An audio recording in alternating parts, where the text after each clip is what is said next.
Hi everyone, this is Kelly from The Truth in Story, and I'm here for a little bit of an unboxing. If you watch my channels, you know I'm really obsessed with my new Ogham sticks.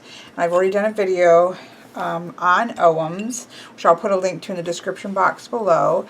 I have the both Celtic Tree Oracles. One of my very first decks that I ever had was a tarot deck and this Celtic Tree Oracle by Liz and Colin Murray. I've used this, again, forever. And then recently, the other Celtic Tree Oracle by Charlene Hidalgo, which I also love a lot. So I love both of these, and I have both of these, as well as the Green Man Oracle. But I have seen on my radar for a while that there was another one. But, you know, I kind of went back and forth about it because I really like the ones that I have.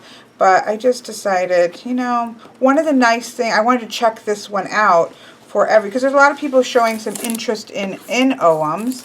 And one of the nice things about this is that it does have some keywords on the cards. And so many of the two decks that I have, or three decks that I have, don't show, none of them have keywords on the actual cards themselves. And so I thought perhaps I would check this one out for people who are interested in getting an Ogham deck, but they really would prefer to have some sort of indication on the cards for what the Ogham stands for. So that's why I decided to pick this up to be able to show to you all as an option and see how it holds up with how I see Ogham. So this is a Llewellyn deck. Yeah, it's a Llewellyn deck. So it comes in the kind of useless boxes. I'm sorry, Llewellyn, but your boxes are useless.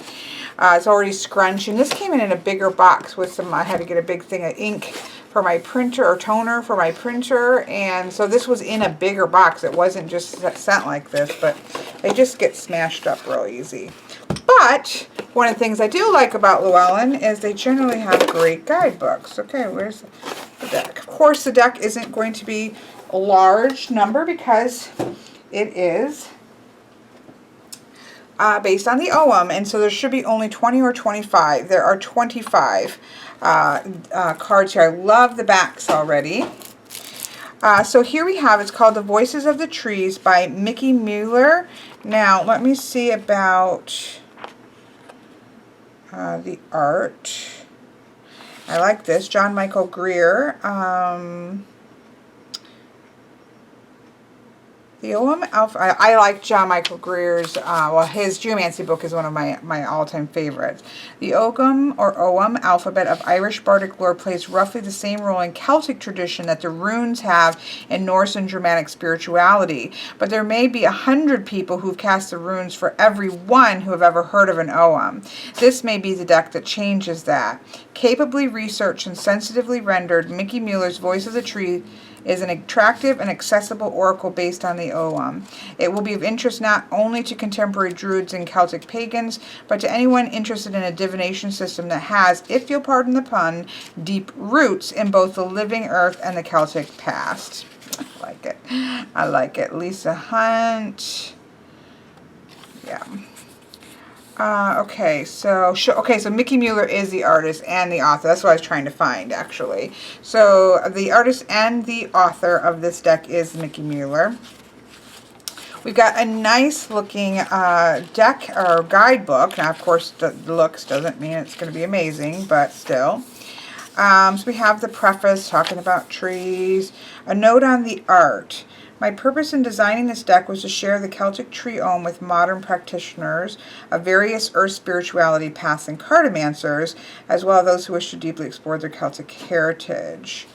Illustrations are intended to be used as a visual tutorial to the enigmatic Ogham system. Here I show more than just a tree alone. I wanted to go further to portray the meaning behind each tree. So each image has the tree on the card incorporated with some kind of action involving either the people or animals of the Celtic lands. In doing this, I wanted to show that our interaction with the trees is important, and also to make each card more intuitive so that when you look at each one, the image triggers an emotional emotional response telling you the story. She does talk about how it, the best connection is having, making yourself a set of all of the staves.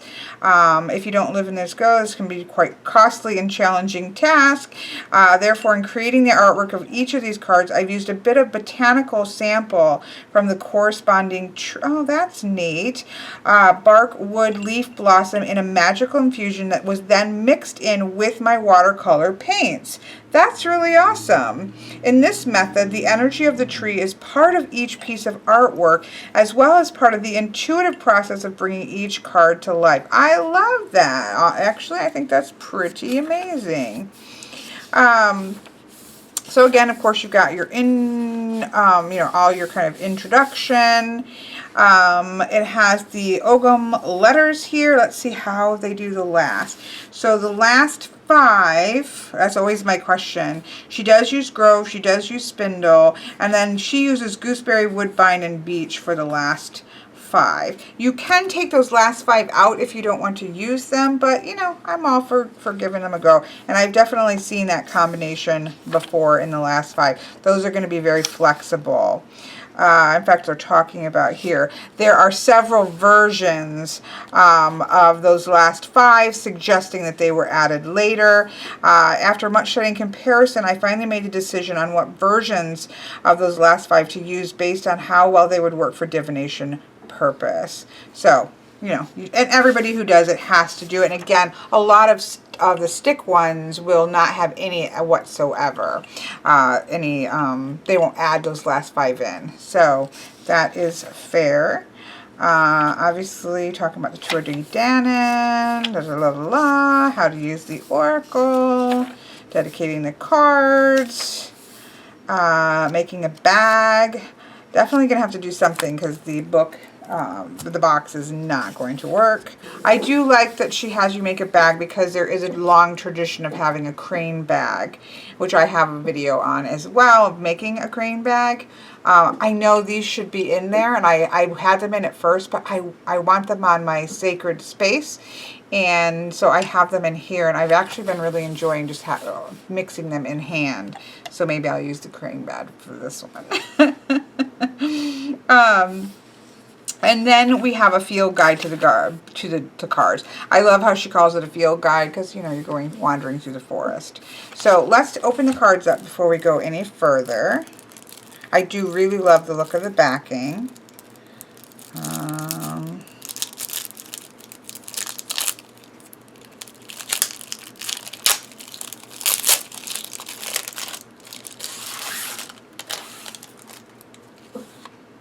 The art is watercolor style. It definitely, on just quick glance, could have benefited from being larger sized because there's a lot going on. But there's a lot of tarot decks that size. But I do feel like instantly my first thought was, oh, I wish these were larger. However, I do like my Ogham cards to be small. So you can see it is slightly shorter than this. It's probably, I'm sure it's just typical Llewellyn tarot deck size. I don't have one currently right next to me, but my guess is just slightly shorter. So I'm guessing this is just a typical Llewellyn cardstock, and I just got something on it, it feels like. So let me zoom in. Here's the backs. Look at how gorgeous that is. That is awesome. And then we have the fronts where we have the name, both in, I'm assuming Gaelic is what those traditional, Old Irish, perhaps, the English version of the tree, and then 2, looks like 2 keywords at the bottoms of the cards. So she is a pain in my video making butt sometimes. So let me zoom in a little bit further, but I do want to read the first one so we get a feel for what kind of information you get. You get a full-size black and white version of the card itself. I will say it is a little bit difficult. So some of it may just be because there's a lot going on in the artwork. The art itself isn't like of a real crisp style because it is watercolor. And again, I have bad eyes, so always keep that in mind. But let's take a look at what we get here. So the Celtic name, pronounced be, I like that, how it gives right next to it the pronunciation, because I have researched in the many years that I have been working with Oghams, going back into my 20s, I remember research trying to figure it out, and you will find various different ways of saying things. So I do like it that it's right there, and that it means being. The letter B, of course, we also have that it's birch. It is a peasant status, so I do like that the peasant status is there. That isn't anywhere on the card that I can see. I'm just looking to see. No, I don't think that's anywhere on the card itself, but we do have the peasant status. Here we have the divining charm. The beauty of youth brings strength to renew, treading the path with a partnership true, manifesting the future by brave work and plan, silver trunks soon beginning to strengthen the land. The divinatory meaning is growth and beginnings. The birch card marks the beginning of the Ogham journey. When this card comes up in a reading, it represents new beginnings and positive change. The fortuitous beginning of a new project. It can also be the beginning of a new cycle or a new work or romantic relationship. Now is the time to get into the proper frame of mind for success and start the groundwork and planning to achieve your goals. This is your groundbreaking. Be prepared and plan ahead. Reversed meaning is you may need to rethink the direction you've been going in. It's time to reinvent yourself. What has worked before will not work now. You need to allow yourself to blossom. Don't spend time dwelling on what has been destroyed in the past. Now is a time to focus on what is beginning to grow out of the ashes of that loss, for it needs you to nurture it along. So we have this kind of person going off on his journey here, this new beginnings. We do have an actual Ogham right here, the actual Ogham figure here. I will say again, the clarity could be a little bit sharper on this. I think that maybe even just in the creation of the image for the deck, kind of some contrast needed to be applied to some of the Oghams. For those of us with not the best sight, that would really help. But it is there. I just noticed it because I didn't notice it before. So then it talks about the symbolism and the lore. It talks about what we're seeing here. So here is a boy of a Celtic tribe, his pony packed with birch saplings. They are a working partnership, assisting each other in both work and fellowship. He's wearing green, yellow, the color of spring and growth. He has planned his venture, bringing along everything that he needs. He's got a shovel in his belt. He's got birds soaring overhead. So it's really talking about all of the images here. And then it talks about birches being known as nursery trees. Birches are often the wood for maypoles. So it's giving us kind of the lore here. Also, birch was used in death rituals. Its branches were an important part of the burial rite. So it goes into that. Druids used birch branches to drive out spirits of the old year. Birchings would, we see that a lot too. They would also, in the olden times, European prisoners would be birched with birch branches to purify them. So a lot of lore about it. And then there's a field guide. So then it actually talks about the tree as a tree, right? Native to Europe, extends to Asia Minor. It's fast growing deciduous, growing up to heights of, and goes into all that. I love that. So I love that you are getting how to read it, right? Your basic information, the letter, the status, a little poem thingy here, the divinatory upright and reversed meaning, the lore and the symbolism in the card itself, and then sort of some basic scientific information about the tree itself. That to me is really awesome. So that's what you're going to get, obviously, for each of the cards. So let me zoom out or zoom in here to look at the actual card. Okay, so let's take a closer look at these. So of course we just talked about birch having to do with new beginnings. And also that idea of cleansing is definitely associated, well for me, is associated with birch. Next we have the Rowan, which is, she has, the keywords she has, let's see, what do we see here? Growth and new beginnings. So the protection and defense, definitely a protection Ogham, so that's wonderful. It's for the letter L. Yeah, protection against negativity, enchantments, and other danger.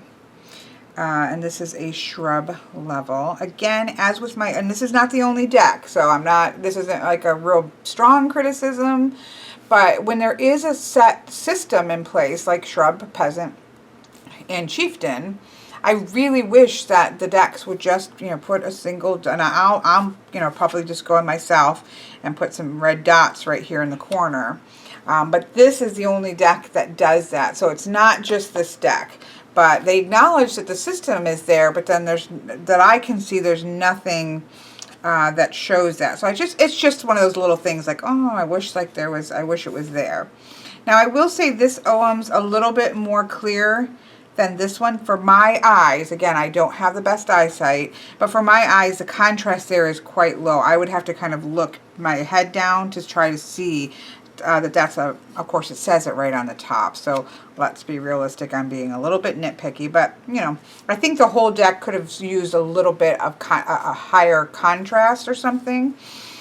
But I love his staff. His staff is awesome there. Let's see if he talks about that. Walks with his rowan staff in hand. It was believed that a rowan staff offered protection to travelers, and here you can see the spirit of the rowan staff revealed as an etheric dragon keeping watch over its ward. I love that. That's pretty cool. Pretty cool. So there we have that. Next we have the alder. This is actually a really cool image. I quite like it. Here we have the the Ogham down here.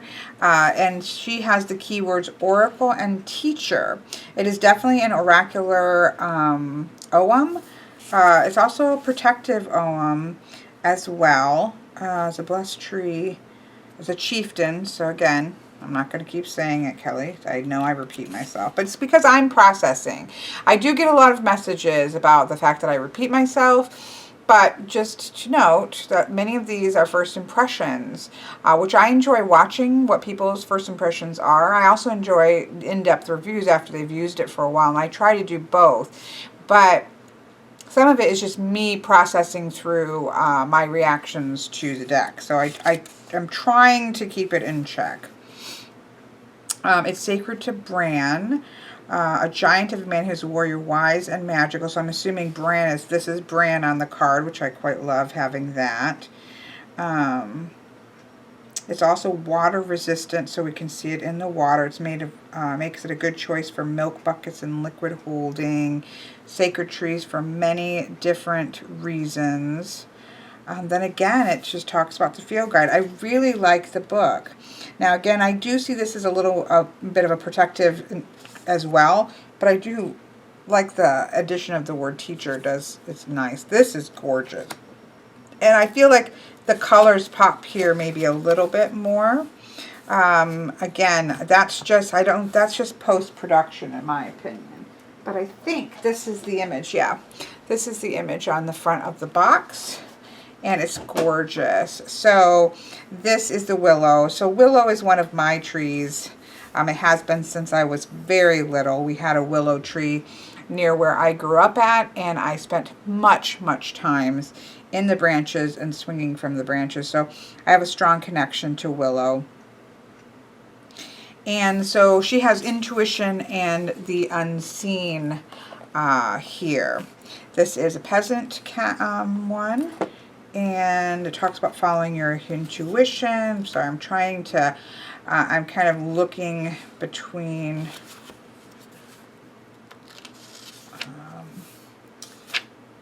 I've actually written most of my things here. It's the feminine intuition, femininity, divination, intuition. Yeah, it's quite beautiful. I love that the owl is here. That's beautiful. The white willow tree of the Celtic lands, as well as every other willow, is traditionally a goddess tree linked with the powers of the moon cycle, water, intuition, divination, and magic. I love that. It's really, I really am liking the guidebook. I'm going to definitely give this a solid read through here.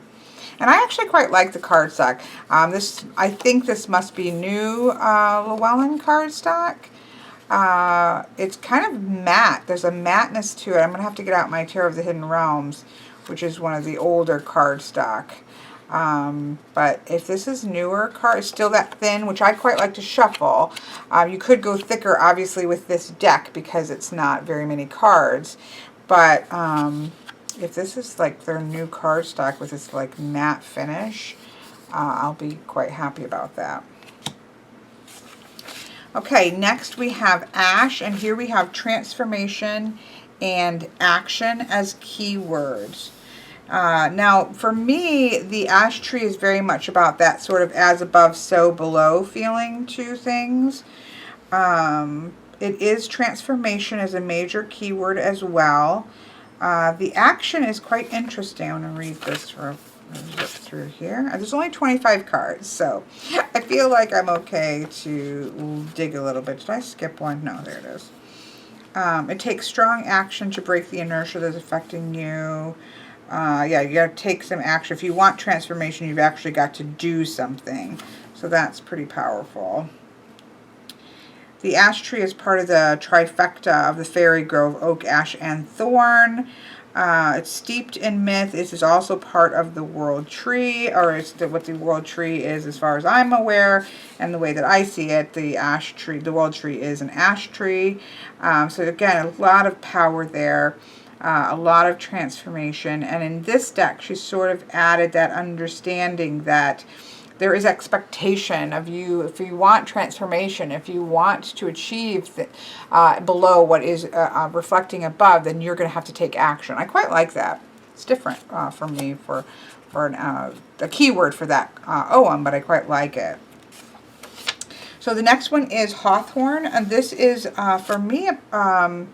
It is about a keyword of obstacle. Is definitely a traditional keyword for this.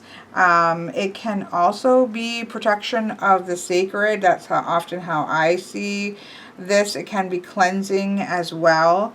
I'm going to see what I like some of her keywords, to be honest. I'm going to see what's the tension.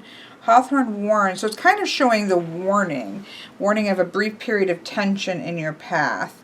Whatever that might be, you may face some disruptions, anxiety while trying to reach your goals. So that's, let's see what they do with reverse. And then if it's reverse, it may be more impassable. I haven't even looked at the images. That's terrible. Let me go back here for 1 second. This fascinates me, right? Because I've used it for so long. And so it's always fascinating now to see. And I've always had decks that just showed the tree. Here on, we have Lou. Yeah, with the sun shining through. I love that. So we've had Bran and we've had Lou. He wears the woad paint as he sharpens his bronze spearhead. He is a man of action. Yeah, which I agree. Okay, so then here, who do we have? Here is a warrior who's traveling alone. He senses a difficult obstacle on his journey, a pack of wolves that he hears in the distance.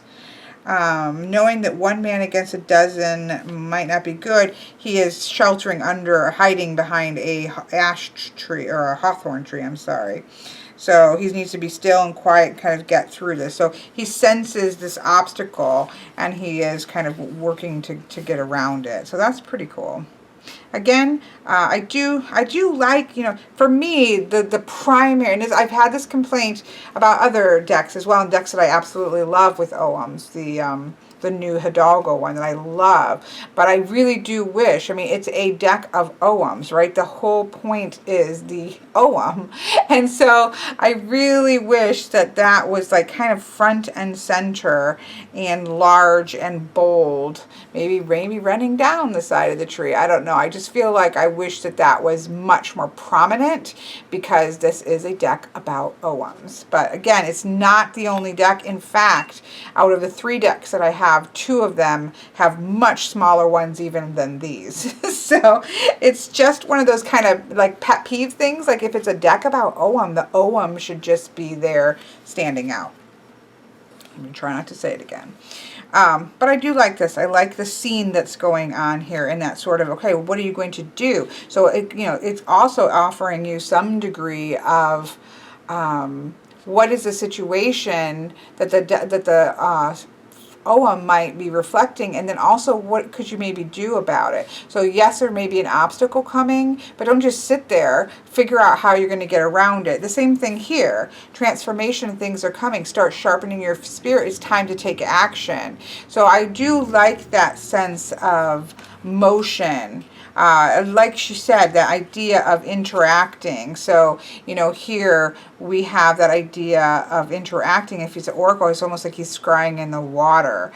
So I do really like the interaction of the scene with the meaning. So I do like that a lot.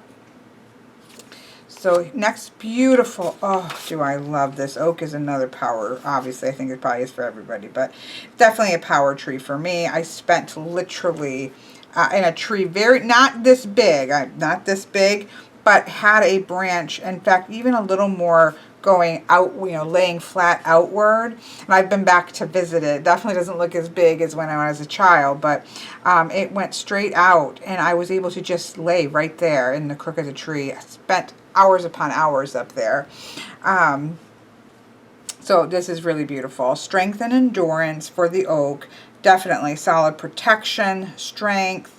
It can also be a doorway, a beautiful doorway. This is a chieftain card. I have 2 decks that I need to go through and mark those off. So I'll just get a red paint marker and do that at the same time to both of them. Coming into your own strength. And she does use it here. A doorway stands before you. So yeah, I'm actually really happy with her keywords, as well as her even just skimming the write-up here. So we obviously have a stag, which is really important to Celtic mythology. Along with ash and thorn, the oak is one of the 3 sacred fairy trees, obviously. Yeah, it's very, very strong and powerful tree. So beautifully done. Love, love, love that. I really like the look of this one as well. So here we have holly. She has the keyword as challenge and justice. This is definitely challenge and justice are, I think, perfect keywords for holly. It is a shrub. Challenge justice. Challenges are ahead. You'll be tested, facing. I like, you know what this reminds me of is the poem about not the Green Man, but yeah, Sir Gawain and the Green Knight. Yes, exactly. I love that. He wears greenish armor showing a connection to the Green Knight, the mythic challenger of Sir Gawain of Arthurian legend. He has strong ties to the holly. In addition to his axe, he carries a weapon of holly, either a spear or a club, depending on the version of the legend. The mysterious Green Knight survives beheading, and the holly is evergreen, fully surviving winter, the season of death. Very awesome. Love it. I love, love, love. These 2 right here, I absolutely love the depictions. Gorgeous. Oh, love this as well. I love the ones without people. I could take a whole deck without people. Although, again, I really like the way the people are interacting. So I'm not dishing that. But boy, the ones that don't have people are just extra stunning. Okay, so, sorry. This excites me because I'm doing a lot of work with Ogham. I've been doing a lot of within, without advice readings with my staffs, and it's just been really great to kind of go back to my very beginnings and my roots. Not that I've ever stopped using these decks that I had, but just kind of a resurgence of kind of sinking back into it. It's been a really, really healing experience, actually, this month. Breathe. So here we have the Hazel, and this is about intuition. She has inspiration and wisdom. It's the, in terms of magic, the hazel is wonderful for wishes, having your wishes. Water, the moon, bounty. I'm looking at a couple different sources. Inspiration from a higher source will be bestowed upon you as the hazel feeds you with spiritual nourishment. I wonder where the little charms, the sweetest of woods in the hazelwood's duty, the fairest of trees to its wood owes its beauty. In the hazelnut find inspiration's bright kingdom. 9 nuts from the hazel fed the salmon of wisdom. That's pretty awesome. I will say that salmon is connected with hazel in the things that I have. I'm just kind of skimming what I have here, which I quite love. Supports our emotional life. She's in the waters, which she talks here. Inspiration from the higher self. So the keywords are different than I would have probably picked, but they work really well. I would have definitely had something with intuition, even though we already had a card with intuition in it, so that makes sense why that wouldn't be on there. But wisdom and insight is definitely part of the major keywords, so and it is definitely connected to salmon, so love it. Here we have the apple tree. Yeah, I'm really liking this guidebook. I'm going to definitely be sitting down to read this one through. So here we have the apple. Oops, I skipped ahead on my other source. Here we have apple, and she has choice and healing. So for me, this is definitely about health, well-being, wholeness, that idea here. So this works really beautiful. I do like the added choice, although I feel as if that addition of choice has to do, well, choice of beauty is one of the older ones as well. I was going to say, are we doing choice in terms of the Garden of Eden, which I don't think really works with an Ogham. But let's look. We see a priestess of Avalon in the sacred apple grove. Glastonbury is its location associated with legend of Avalon. The priestess presents you with 2 apples, both beautiful, and you may choose one. This is the place. Notice new images. An apple is shown cut horizontally with the pentacle there.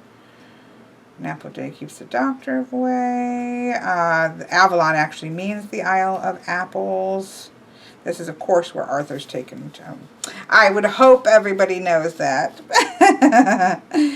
Okay, so no, it doesn't talk anything about Adam and Eve, so that's good, because I'm kind of like, oh, can we please not go there in a Celtic deck, but they went straight to Avalon instead, so I can handle that. But definitely the idea of healing, health, well-being, and certainly I can see where they're coming with the idea of making choices, because that's also...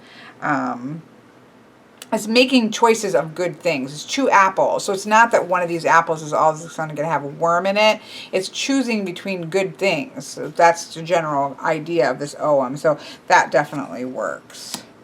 Okay, so here we have the vine, which of course has the term, I would have been very disappointed if that had not had the idea of harvest here, celebration. It has completion as well. I would have guessed perhaps prophecy. I do use prophecy, but that sense of abundance and kind of coming full circle certainly makes sense. The harvest is coming in now. Abundance. Yeah, the completion to me is a little bit like, okay, I could see abundance, but harvest kind of goes with abundance. I could see prophecy. Those are the 2 that I probably would have guessed. But again, this is not criticism. This is just me, kind of cycling through maybe what my brain goes to with a particular one. But I quite love it. I do like the use of the Green Man carving on the face of the stone. That's really wonderful, because that is that idea of prosperity for the land. So I quite love that. So yeah, really beautiful, beautiful card, and beautiful symbols that she has here. Oh, that's quite lovely, isn't it? Here we have next for Ivy. Tenacity is definitely a key word that you see in, I think, all of the things that I have for Ivy. That's grasping and climbing up the wall kind of feeling of Ivy. And then it has south. Those are perfect. To me, that's perfect. I don't think I would have picked anything different for keyword. I would have loved there to have been a labyrinth on this image, but that's just me being, you know, make your own deck when you want that, right? So yeah, this is really beautiful. This is a beautiful emerald-eyed forest spirit clad in green and draped in ivy. She presents the viewer with a bough of ivy, offering you persistence and the power of belief in your own inner strength to carry you through. She looks very confident, I agree. Interestingly, according to folklore, ivy covering your wall will protect the people in the home from dark magic. Love that. It is believed to be a lucky talisman, especially for women. Yep, that's really beautiful.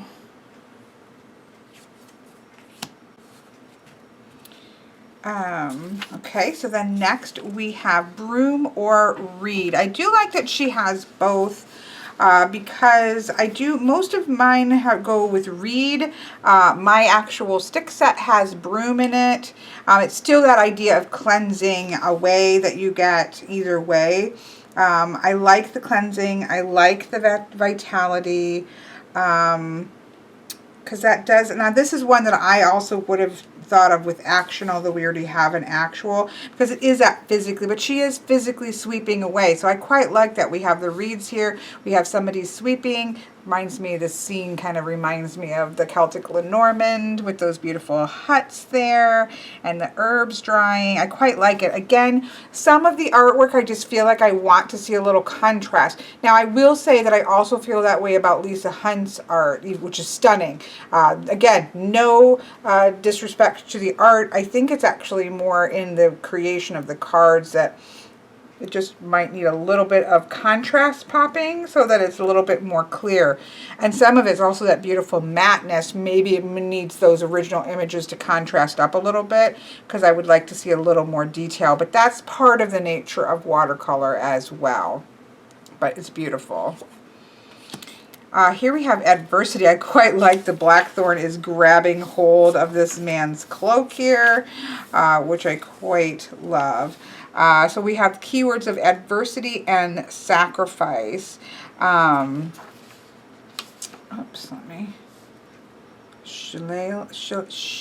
I can never remember how to say that. Those are shillelaghs. I know that's wrong. My brother's actually made some of these. He's carved some of these, which I quite love. So here's a guy who's just minding his own business. He feels a sharp pain. He reaches for the wound and realizes that the long, sharp barb of the blackthorn has snagged his arm, drawing blood and sharp pain. He can't really defend himself with the stick there because you just can't really defend himself. Blackthorn was often used for hedges to divide property and keep live people and livestock where they're supposed to be. Wounding you often see, you do see as boundaries or barriers or protection in a way. You can set those out, but it's generally more of a boundary making. So the sacrifice, I think, is a strange word, a little bit of a strange word for me. I would have seen adversity and maybe boundaries. Let me see what she's saying. Has your physical place, physical and astral realms. She's with guardians of the black forms. I see all of the. I don't see where she's addressing. I mean, you're gonna sacrifice through blood if you get like stuck by it. Here we go. Sometimes, no matter how hard you try to avoid trouble, it finds you anyhow. You are facing a wound, either physical or emotional, and it's a completely unavoidable situation. This loss may be connected to... See, it's unavoidable, so I don't see that as sacrifice. This loss may be connected to your being in the service of another, but even injury from a noble act of self-sacrifice is painful. This is the harsh reality of life. Get through the obstacle. Once you reach it, So yeah, the sacrifice to me is a little bit of a stretch from my understanding of the Ogham. Again, we can always learn things. You use Hawthorne and magic for protective type things. Difficult and disruptive. So yeah, I get all of it. I don't get the sacrifice as much because often it's unavoidable. You're not really sacrificing yourself if it's unavoidable. You kind of have no choice. being challenged. I'm just looking at a couple different things here. Dwelling in your difficulty. Yeah. So I'm going to have to read through her whole thing and see if I can get more with the sacrifice. But the adversity, yes. And I would have said maybe boundaries or even protection. Probably boundaries, but I don't see this particular Ogham as having to do a sacrifice. But maybe I'm going to learn something. Okay, so then next we have the Elder. We see, looks like maybe some kids getting into trouble. Let's see here. Consequences or regret are the key word that she's using here. Definitely regret. You see that in a lot of things. The idea of renewal and transformation, of course, that's in a lot of the idea of cycles and things of that is very, when cycle or consequence is part of the cycle, right? What you do kind of swings around and bites you. So I can definitely see that. I would have probably thought regret and cycles, but I could work consequence into that idea of karma or cycles. This card portrays the goddess Maka. She married a mortal farmer in secret and told him as long as he didn't tell anyone his wife was a goddess, she would stay with them. She became pregnant with twins, and in her last month, her husband went off to an assembly. There were many competitions. Her husband began to brag that his wife would beat any horse in the race. Maka was dragged to the fair by Ulstermen. Despite her pleading that she was about to give birth, no one would help her. She was forced to race the king's horse while in labor to prevent her stupid husband from being killed for his bragging. Furious, she ran the race and won, then proceeded to give birth to her twins before the stunned men, who probably realized at this point the error in judgment. She then placed a curse upon the Ulstermen that in the time of crisis they would experience her labor pains. The men were unable to fight during the cattle raid of Cooley, and the hero Copeland had to fight by himself while all the men were in labor for days. Oh my goodness. That is, oh, she's got her twin. I thought these were children, but these are the men that she is cursing. And here's her with her. So definitely the idea of regretting how stupid they were and the consequences of their actions. Don't you love lore and legends? They're so awesome. The trees were also known to exact retribution of their own. Woodsmen had a traditional charm that was spoken respectfully if they took wood from the elder tree to prevent bad luck from coming to them. Lady Elhorn, give me some of thy wood, and I will give thee some of mine when it grows in the forest. Really interesting. Consequences of God. I do wish it had, but again, you know, you can do this your own self. You should just kind of start to learn these. But the elder for me is really about that idea of birth and rebirth. But we do have twins being born here, so that energy is still there in the image itself, which is great. Oh, look at this. Delight and awe for the elm tree. Sometimes this is, I've always seen, or that has silver. I see that. Silver fir or elm. I don't think any of mine uses elm. I've always used silver fir, pine, those kinds of things. So the elm I've not seen being used. I've always used silver fir. So again, I'm glad that she's showing both of those options there. And it's about delight and awe, elation. This is definitely one of elation. This is high viewpoint. So I quite like that we're seeing that here, because it is often about being able to get up if you climb up in those trees and are able to see. And I quite see they're standing up in the branches of a tree and getting a clear view. I really like that. Really like that. Here next we have what normally we see as gorse. Yep, we have gorse here. Sorry, I'm looking at like 12 things. Sometimes you see firs as well. Not firs, F-I-R-S, but F-U. Now I have to think how to spell it. F-U-R-Z-E, I believe. So this has got passion and strength as the key word. This can be also sexuality and attraction, which, because they kind of look like they might be fighting, but at the same time, I'm pretty sure they also thinks the other one's pretty hot. So you have that sense of passion and attraction and that push-pull of those powerful energies. And I think that they're going to, at the end of this battle, going to have some fulfillment of both one of them winning and perhaps them both winning when it's all over. Okay, nice. Next we have the Heather, and has the keywords transition and partnership. It's often a lover's card, which I quite love that you have the hand fasting here. Oh wait, I skipped. Yeah, no, this is, I'm right. Yeah, this is also transition and partnership. The energies of past have been cast in the cauldron and born as a powerful, nurturing partnership. Yeah, this is passion, right? This is sex and passion and attraction and those kinds of energies, where this is that sort of partnership, that lasting partnership, and you have that connective energy of the hand fasting. So that's really beautiful. There is also quite a, I think, a spiritual component to Heather. It's a very much, I learned it as a link to self as well as then all heal, healing and spiritual development.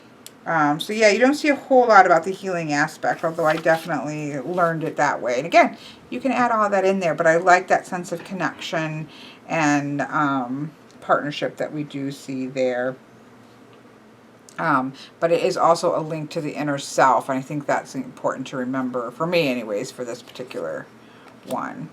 So here we have courage and stuff. I quite like her, you know, kind of screaming up at the world, right? So this is Aspen. Sometimes you see this as poplar. I think I learned this as poplar. But we have spiritedness is often a keyword that you might use. Some adversity. These trees are hardy and fast growing. I'm reading in a different one. You're a position where you have an opportunity to face and to conquer your fear. I definitely love the image here. I feel like she's like in Merlin and she's holding her line, you know, thou shalt not pass, right, kind of feeling. The Aspen card shows an overhead view of distinguished aspen trees towering toward the sky. A warrior woman has summoned her inner strength and charges forward to battle. Yeah, she's definitely reminiscent of Scat, or Thash, never know how to say that correctly, who was the master warrior that gave the Irish hero Copeland his training. The Isle of Skye, definitely associated with that. The magical lessons that the Aspen has for us is to keep our roots strong and draw upon our connection to others for strength in the time of need. So yeah, definitely the idea of courage here, and spiritedness and determination, and she looks like all those things. Here we have the beautiful Gateway of You.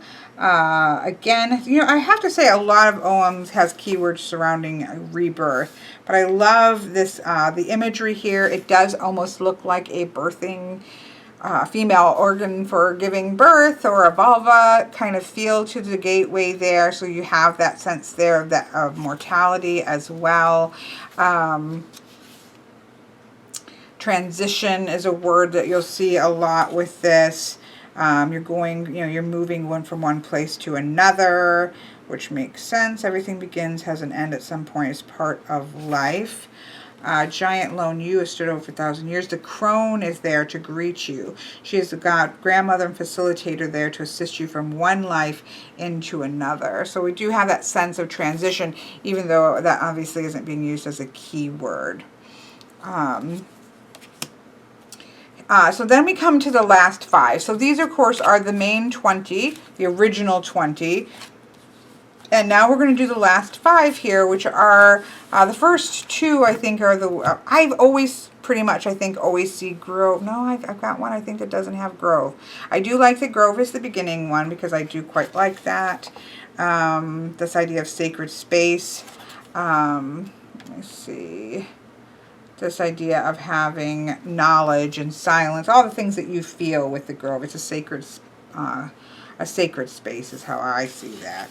But wisdom available to you, This is Taliesin, the famous bard, very much in concept with, touch with the concept of oneness. The belief that we are not only connected to everything, but we are part of everything on a very deep level. So I do like that idea of connection there. We have the spindle, which is again how I learned this particular Ogham here. So sweetness, delight, obligation, discipline. So this is quite different than how I learned it. Obligation, you'll need self-discipline to stay focused. Yeah, this is definitely a different meaning to the Ogham than I learned on. Again, doesn't make it wrong.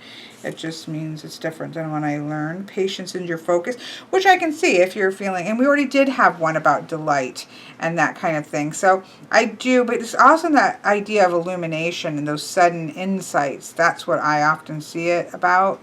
Or learned it being about, is that kind of flash of insight, that flash of something that happens. Of course, they did use spindle in order to make spindles, so it does certainly make sense why they would use it, and certainly the craft of weaving fabric was really important, so I certainly can understand that as being why that would be the image there. I quite love the image, actually. I'm just going to have to, because I think of this about insight and clarity, which is a little bit different of obligation and discipline. So again, you can always then go in with what you see the things with and build on a version of it. And I have to think about, the idea of spinning. And you have this kind of, you get into this almost meditative place, and that's a place in which you can gain insight and clarity. So if I kind of see that as almost a trance making thing, which these types of skills are very often like that, such as knitting and things weaving and these things where you sort of get into this rhythm and then you do have these moments of clarity. So that's how I would probably work my way around to how I see that particular Ogham. Now then, these are three following ones are different than I have traditionally. I've always seen, I've always used honeysuckle for this next one instead of gooseberry, but I believe I have one that might use the gooseberry because I feel like I have seen that there. This is about success and fortune, which is very different than the honeysuckle one. Comfort and success. So I'll have to definitely read up on these. I quite like the image here of this. Well, here's our clarity and focus. So I'm glad that we have that. So that makes me feel better. So here we have woodbine with clarity and focus. Secrets being revealed. I love the spirals here. So that is, I'm glad that that energy is in the deck itself, so that's good. And then the last one is beach, which is about experience and opportunity. And I do like, when she talks about how she decided on those last five, because as I said, there's not really a right or a wrong. It's just how I was used to them because of the decks that I had. But there's not a right or wrong. There's a lot of different iterations of what people do with these last five. And again, a lot of times when you get stick sets or staff sets like mine, it only has the 20 main ones. So obviously I can have the option of leaving these five out, or working with these are different woods that I'm used to working with. So I'm going to be leaving them in and get used, and kind of something new that I get to learn. And so that may be something I end up adding into my set, is getting beech, woodbine, gooseberry, spindle. I think, no, I wouldn't have spindle because I don't have the five. And then to have something that stand in for the grow. So I may end up actually liking those. I do like that they are all, trees and plants. So, I'm going to work with these and see how I feel about it, because I do like, even though I love the idea of the sea, because I grew up. I always say that because I use that as I learned Oghams. But, it is a tree language, and so to have sort of every single one being a tree is also really lovely to have. So I'm going to work with those and see how those go. So let me zoom back out.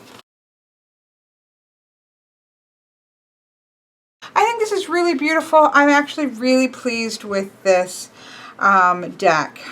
Really pleased with it. I think it's a great alternative. And again, there's not a lot of OM decks out there, so you could definitely collect a couple of them. That's the collector in me.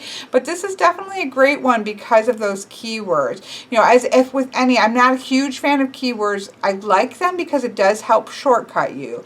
But the downside can be, don't let yourself get locked into just those keywords. Those are kind of jumping off points. But it's, you know, these symbols and any card that you get, but especially when you're looking at an actual system that's in place like the OM system, there's a lot of depth there, and 2 words aren't going to encompass that. So let that just be that beginning nuance, but you always want to kind of dive deep into them, and don't let those be things that just get you stuck there. So obviously you could always kind of cut those off if they really go against the way. I don't intend to do that. I quite like the look of these cards, but you could cut those off and then just re-round the corners if you don't want the keywords on there. If they really bung you up a little bit, you could do that. And it's really not going to, yes, it's going to make this down a little bit lower, but it's not going to mess the back up too horribly. So that is an option if those keywords just don't resonate with you, but you still really want to work with the deck. So I don't intend to do anything other than maybe just yellow the sides, with kind of antique the sides. See how the back is kind of antiqued? So I'll probably antique the sides of this, but that's the only thing that I intend to do. So there you have it. I hope that you have enjoyed this walkthrough of the Voices of the Trees by Mickey Mueller. Again, it is a Llewellyn book. I'm really excited to sit down and read this through, because I like the symbolism, the lore, the field guide. I think it's a great resource. And then to sit with just a couple that were like, not quite sure how, you know, where the connection is there. Actually, I think it was only the one. So, yep, this is good. Definitely, the first impressions are 2 thumbs up.